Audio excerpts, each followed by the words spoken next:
정상인의 사구체 여과율 하강과 만성 신부전 환자의 사구체 여과율 하강은 또 많이 차이가 납니다.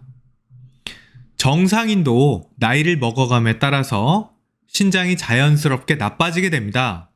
통상 청년기를 지나면 인간은 1년에 0.7에서 1 정도의 사구체 여과율이 자연 소멸하게 됩니다.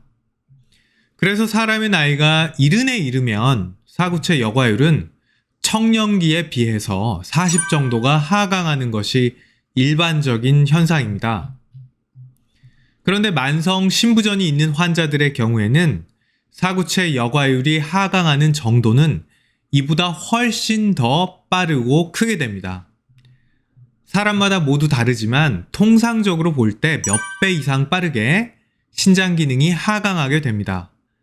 바로 여기서 문제가 생깁니다. 만성 신부전 환자는 일반적으로 신장 기능이 하강하는 속도보다 훨씬 더 빨리 신장 기능이 하강하기 때문에 이런 경우에는 천수를 누리기 전에 투석을 할 수 있게 된다는 것이죠. 그런 이유로 사구체 여과율의 하강 속도를 관찰하는 것은 중요합니다. 사구체 여과율이 나빠지는 속도를 가지고 추론을 하게 되면 신장 기능이 얼마나 빨리 나빠지는지도 알 수 있다는 것입니다. 그렇기 때문에 언제 투석을 받게 될지 추측이 가능해집니다. 물론 사구체 여과율이 나빠지는 속도는 항상 일정하지는 않기 때문에 이러한 추측이 100% 맞을 수는 없습니다. 사구체 여과율이 나빠지는 속도가 매우 빠른 경우에는 몇 달 이내에도 투석으로 진행하는 경우가 많기 때문에 이러한 추측은 그럼에도 불구하고 상당히 신빙성이 높습니다. 그렇다면 사구체 여과율의 하강으로 예후를 보는 법에 대해서 간략하게 설명드리겠습니다. 통상 투석을 언제 하느냐는 딱 정해진 것이 아닙니다. 환자의 건강 상태와 증상, 그리고 전해질 불균형, 그리고 남아있는 신장 기능 등을 종합적으로 판단해서 결정하기 때문이죠. 그런데 통상적으로는 사구체 여과율이 10 미만일 때 투석을 한다라고 보고 있습니다. 만약 어떤 사람의 사구체 여과율이 20이고 1년에 사구체 여과율이 5씩 하강하고 있다고 한다면 이 사람은 단순 계산을 통해서도 2년 후에는 사구체 여과율이 10이 될 것이고요. 따라서 이때 투석을 할 수 있게 되겠죠. 심한 경우에는 이보다 더 빨리 나빠지기도 합니다. 한 달에 사구체 여과율이 2씩 떨어지는 경우도 있어요. 이런 경우는 어떨까요? 우리가 계산을 해보면 사구체 여과율이 2씩 떨어지니까 5개월만 지나도 사구체 여과율이 2 곱하기 5가 되어서 10이 떨어질 것입니다. 이런 경우에는 5개월 내에도 투석을 받을 수 있다라고 추측할 수 있습니다.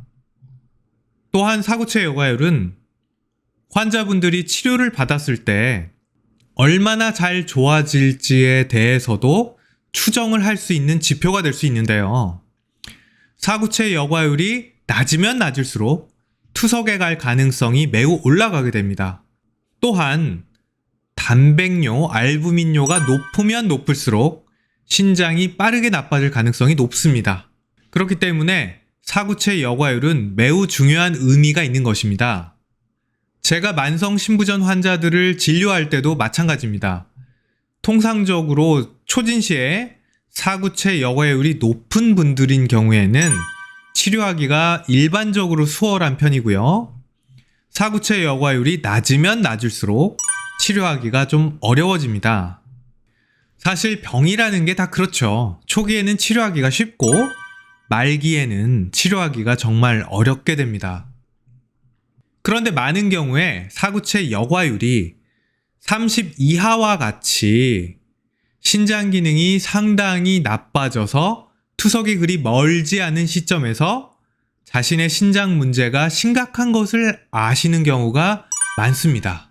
최근에는 이런 경우가 좀 예전보다는 적어진 것 같기는 한데 그럼에도 불구하고 아예 투석 직전까지 본인의 신장 기능에 대해서 잘 모르고 계시다가 치료를 받는 분들도 있습니다. 이런 경우에는 사실 굉장히 안타까운 경우입니다. 사구체 여과율이 낮으면 낮을수록 치료에도 악영향을 주기 때문에 사구체 여과율을 평소에도 꼭 체크하시고요. 만약 사구체 여과율이 낮다고 한다면 미리미리 치료를 받는 것이 매우 좋다고 하겠습니다. 그래서 건강검진을 받으실 때 사구체 여과율을 꼭 확인해 보시길 바랍니다.